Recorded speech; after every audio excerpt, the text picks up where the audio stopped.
I was baptized when I was a child. I used to go to church with my family, but I don't believe I was saved. I always knew in my heart and in my head that I would live fast, die young, live as hard and fast as I could. I spent 20 years plus in my drug addiction and alcoholism, and I spent about 7 years of my life locked in jails or prisons. I've been through several treatment centers, formal treatment centers, and I just never could get sober. Drug addiction is something I wouldn't wish on my worst enemy. It's something that will just eat you alive. There was no hope for the future. I just hoped to make it through the day. I had no future. I didn't know if I was gonna live another hour or another day or another month, you know.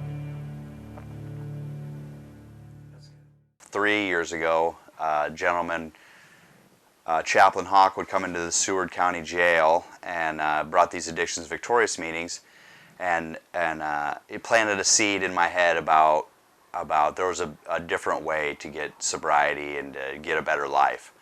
And well, I went off to prison from the jail, but the seed that he planted, one day I was just sitting in my jail cell and thinking about what I was going to do, you know, back to prison, and the thought crossed my mind, well, they were calling for Bible study. Everything in jail is so negative. So I decided, well, I'm going to go to this Bible study. And at first it was just to get out of the cell, get out of my room where all the negativity was.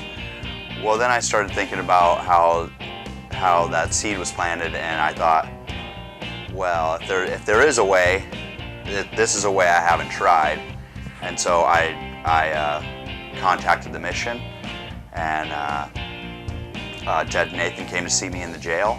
So when I really, I guess, rededicated myself to the Lord, when I got in the book, a lot of things were revealed to me that I had thought wrongly about, and you know, so the Lord's brought me to the mission, and I believe now that I am saved, truly saved.